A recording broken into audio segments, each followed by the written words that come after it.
नंद शक्ति news channel में आपका स्वागत है। MIM ने मध्य प्रदेश में अपने उम्मीदवार क्यों उतारे?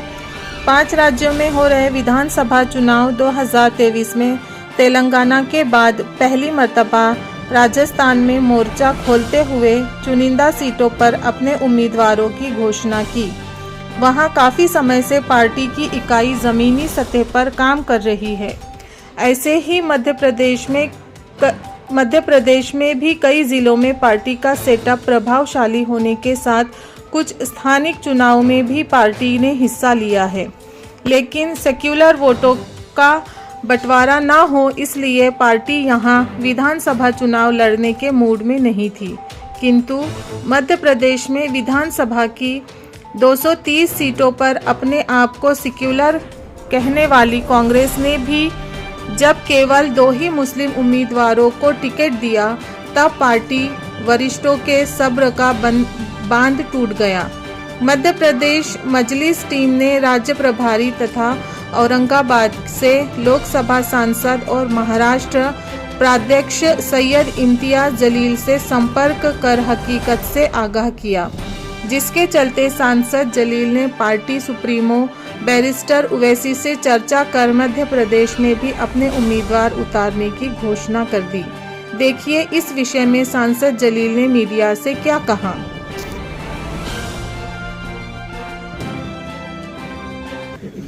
Role sir. देखिए, मजलिस इत्तेहादुल मुस्लिमीन MIM पार्टी ने पहले ये फैसला किया था कि मध्य प्रदेश के अंदर हमारा अच्छा ऑर्गेनाइजेशन सेटअप रहने के बावजूद भी हम वहां पर इलेक्शन नहीं लड़ने वाले थे। और वो इस वजह से नहीं लड़ने वाले थे कि हमको ऐसा लग रहा था कि सेक्युलरिज्म के नाम के ऊपर जिस कांग्रेस पार्टी ने इतने साल हुकूमतें की है कई सारे राज्यों के अंदर, देश के अंदर, तो उसमें मुसलमानों का बहुत बड़ा योगदान रहा है, बहुत बड़ा कंट्रीब्यूशन रहा है। और इसी इरादे से हम ये सोच रहे थे कि इतने ठोकरें खाने के बाद शायद अब कांग्रेस जो है वो मुसलमानों के साथ इंसाफ करेगी और मध्य प्रदेश के अंदर हमारी जितनी आबादी है उसके हिसाब से हमें हिस्सेदारी मिलेगी करके। लेकिन जब सारी लिस्ट डिक्लेयर हुई तो पता चला कि 230 में से महज 2 मुस्लिम कैंडिडेट्स को टिकट दिया गया है।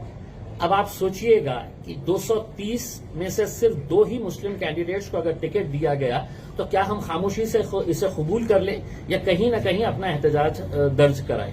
और ये एहतजाज हमारा दर्ज कराने से पहले बुरहानपुर के जितनी भी आवाम है, मध्य प्रदेश के जितनी भी आवाम है, उनके अंदर एक गुस्सा था कि हम हमेशा से ही एक पार्टी का साथ देते आए हैं सेक्युलरिज्म के नाम के ऊपर। लेकिन आज देखिएगा कि नतीजे में क्या मिला है, तो 2 सीटें मिली है, जबकि मध्य प्रदेश के अंदर कई सारी ऐसी सीटें हैं कि जहां पर आपकी आबादी 30%, 40%, 45%, 50% तक भी है। तो ऐसी जगहों के ऊपर क्यों कांग्रेस पार्टी टिकट नहीं देना चाहती है? तो आखिर में हमने ये फैसला किया है कि नहीं, हम खामोश नहीं बैठेंगे, हम उतरेंगे मैदान के अंदर। और अगर आप लड़ेंगे तो ही आप जीतेंगे, आपको टिकट मिलेगा तो ही आप लड़ेंगे। अगर आपको टिकट ही नहीं देंगी पार्टियां ये सोचकर कि नहीं, हम कांग्रेस से ये सवाल करना चाहते हैं कि तुम टिकट इस वजह से नहीं दे रहे है कि ये डर से कि नहीं ये जीतते नहीं है करके, तो तुम क्या ये गारंटी ले रही है कि 230 सीटें तुम जो लड़ा रहे हैं ये पूरे के पूरे तुम जीतने वाले हैं? भाई, आपको सेक्युलरिज्म को अगर जिंदा रखना है तो हम अगर आपको वोट देते हैं तो आपकी जिम्मेदारी है कि आपका वोट भी आप ट्रांसफर करवाइएगा करके उसमें। लेकिन ये जब नहीं हो रहा है तब हमने कुछ कॉन्स्टिट्यूएंसीज आइडेंटिफाई किए हैं और हमने ये फैसला किए है कि हम वहां पर इलेक्शन लड़ेंगे।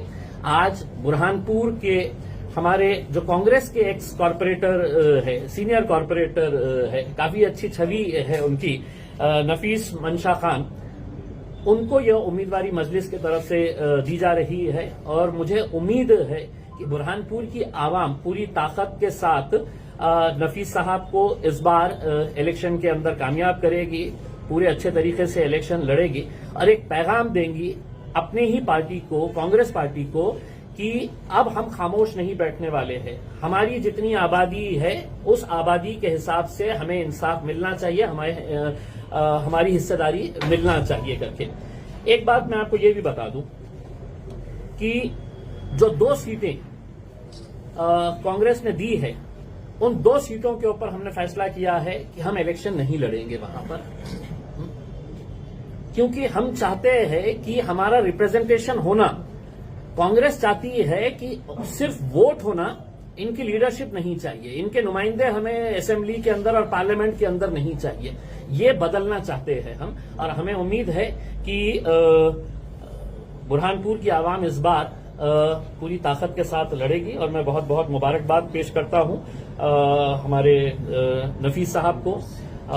बैरिस्टर असदुद्दीन अवैसी साहब ने भी अपनी नई ख्वाहिशात दी है और उन्होंने भी ये उम्मीद जाहिर की है कि इंशाल्लाह मजलिस इत्तेहादुल मुस्लिमीन के नुमाइंदे अब मध्य प्रदेश के असेंबली के अंदर भी मजलिस का झंडा लेकर लहराएंगे, वहां पर जाएंगे। बहुत बहुत बढ़िया। कितने कर रहे हैं और कल की आखिरी डेट है फॉर्म भरने की? 30 तारीख की आखिरी डेट है। अभी इस बात के ऊपर फैसला नहीं किया गया है कि कितनी सीटें हम लड़ेंगे। हमने एक सीट ऐसी है जबलपुर के अंदर जो रिजर्व सीट है, एससी की सीट है वहां पे, और वहां का भी हमने कैंडिडेट को फाइनल किया है। एससी की सीट है गजेंद्र सोनकर, जो हमारे एससी के भाई है जबलपुर से, उनको हमने डिक्लेयर किया है। और ये डिक्लेरेशन मजलिस के हमारे तमाम जिम्मेदारान, मजलिस के इंचार्ज हमारे मिनहाज साहब, इनके राय मशवरे के साथ लिया गया है। कुछ सीटें और भी डिक्लेयर होना बाकी है, लेकिन हम, जैसा मैंने आपको बताया है, ये इलेक्शन में उतरना मजलिस का, ये कांग्रेस ने हमको मजबूर किया है। अगर तुम हमारे साथ इंसाफ करती तो हम नहीं आने वाले थे वहां पर, बल्कि हमारे बुरहानपुर के जिम्मेदारान ने ये ऐलान कर चुका था बहुत पहले कि अगर कांग्रेस किसी मुसलमान कैंडिडेट को अगर टिकट देती है तो मजलिस इलेक्शन नहीं लड़ेगी करके। लेकिन जब वहां पर ये देखा गया कि उनकी नाइंसाफियां जारी है, लगातार जारी है, तब हम मैदान के अंदर उतरे हैं और अब पूरी ताकत के साथ मजलिस मध्य प्रदेश के अंदर इलेक्शन लड़ेगी। कई सारे कांग्रेस के जो लीडरान हैं उन्होंने शमूलियत भी इख्तियार की है एमआईएम में। जी देखिए, कहीं ना कहीं उन्हें भी इस बात का दर्द सता रहा है, उन्हें भी इस बात की तकलीफ हो रही है कि हम कौन सी कॉन्स्टिट्यूएंसीज के अंदर टिकट मांग रहे हैं। अगर शायद कांग्रेस अगर इंसाफ करती, नफीस साहब को अपनी पार्टी से टिकट देती, तो शायद हम नहीं लड़ते थे वहां पे। लेकिन जब हमने ये देखा है कि आप पूरे 230 में से सिर्फ 2 ही लोगों को टिकट दे रहे हैं। ये मामले पे कांग्रेस ने क्या राय मांगी थी आपसे, कितनी सीट्स को देना चाहिए या कुछ ऐसा? नहीं, हमारा कोई लेना देना नहीं था उसमें। हम कोई इस तरह का इनके साथ, हमें तो ये लग रहा था कि आज इस मुल्क के अंदर अगर आप सिर्फ ये डराएंगे कि ये कौम ने हमको वोट देना नहीं दिए तो भाजपा आ जाएगी करके, तो कब तक ये खेल खेलते रहेंगे आप? डराने का कब तक ये खेल खेलते रहेंगे? हम वैसे भी मर रहे हैं, हम वैसे भी तकलीफों का सामना कर रहे हैं, तो आप ये जो बार बार हमको डरा के कि 2 हमको नहीं तो बीजेपी आ जाएगी करके, तो ये धंधे बंद कर दीजिएगा उसमें। आप हमारी नुमाइंदगी हमारे असेंबली के अंदर हमारी आबादी के हिसाब से वहां पे पहुंचाने की जिम्मेदारी आप उठाइएगा। कई जगह बुरहानपुर और जबलपुर के अंदर हुआ है, अभी तक 2 हुए हैं, अभी 2 दिन बाकी है। अभी लड़ेंगे उसमें, अभी लड़ेंगे, अपनी नुमाइंदगी और वहां पर मजबूत करेंगे और पूरी ताकत के साथ इलेक्शन लड़ेंगे। एक तरह से मुसलमानों को धोखा दिया गया कांग्रेस की जानिब से। यही हो रहा है ना साहब, मैं यही तो बात कह रहा हूं कि ये गुलाम है, ये कौम जो है ये हमारी गुलाम है।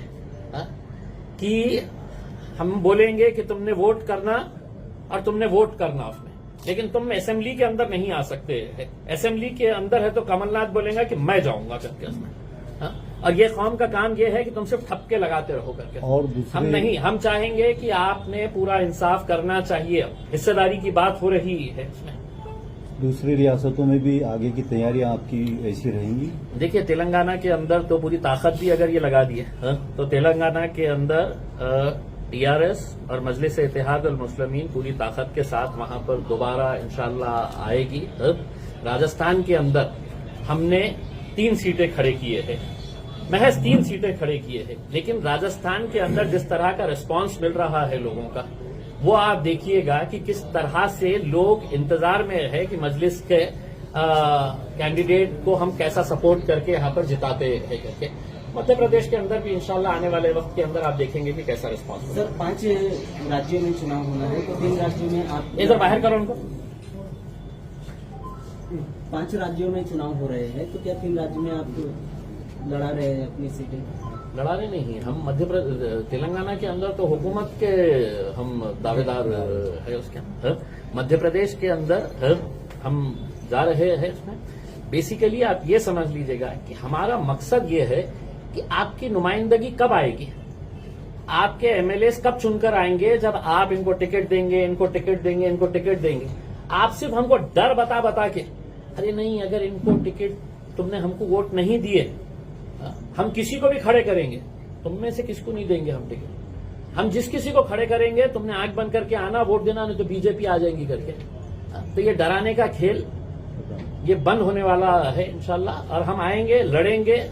इस मुल्क के अंदर जमहूरी इख्तियार जो हमको दिया गया है उस जमहूरियत का हमें पूरा आदर करते हुए यकीनन हमारे को इलेक्शन लड़ने का इख्तियार है, हम लड़ेंगे। दीदी अगर कांग्रेस आपको अब हमारे प्रपोजल, कैंडिडेट से बस कांग्रेस कुछ अगर प्रपोजल देती है तो आप जाएंगे क्या कांग्रेस के साथ? उनकी लिस्ट डिक्लेयर हो चुकी है उसके अंदर, तो अब कोई प्रपोजल का सवाल नहीं पैदा होता है इसमें। हमारे कैंडिडेट साहब से